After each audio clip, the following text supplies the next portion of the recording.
Come on, you want to go for a walk?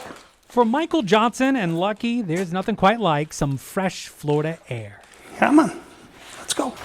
Johnson, like any dog owner will tell you, half the walk is spent sniffing every blade of grass, every plant along the way. It's all about the scents and sights. At least twice a day. We get around. I mean, there's lovely scenery and just enjoy the nature.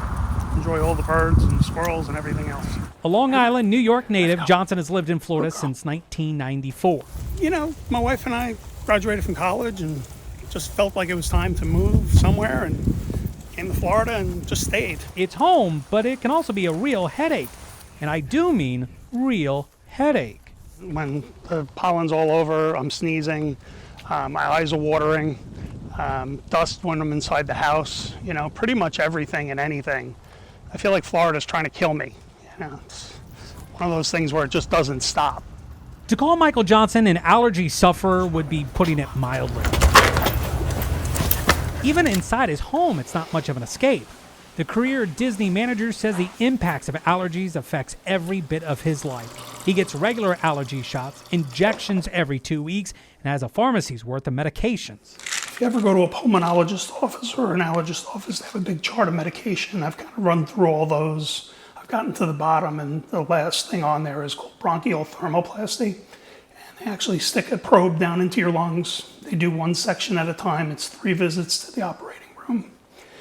And they heat up and open up your airwaves. So that's pretty much when you run out of medications and there's really not much else to do.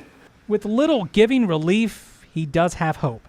Dr. Justine Tigno-Aranjuez has grown up asking questions. Good morning, what are we doing? Right now we are putting media in plates, and this is to feed the cells that we have. Inside this lab at University of Central Florida's College of Medicine, Dr. Tigno-Aranjuez and her team are asking whether they can find what triggers an allergy attack and if there's a way to block it.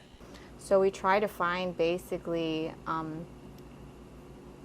the very beginning events of like how an allergic response is elicited. She was inspired to start asking these questions while attending a conference as a graduate student in Cleveland, Ohio. So our most recent work was that we found this novel receptor for dust mite. And dust mite is one of the most common allergens associated with allergic asthma. And so if we find a new receptor for it, that's a potential new target for therapy.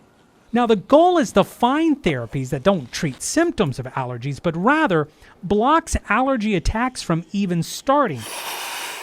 It's a discovery researchers and those like Michael Johnson are eager to find. Well, it would be life-changing if it works, right? So at the end of the day, if I could do away with the symptoms entirely and avoid them, that's better. Because I've done everything I can do. You know, we've gotten rid of carpets. We have the Roombas running twice a day. We have covers on our sheets, on our beds, and on our pillows. But you just can't avoid it, you know, when it's this bad. So it'd be absolutely life-changing to have something out there that would be able to live a normal life. In Osceola County, Greg Angel, Spectrum News.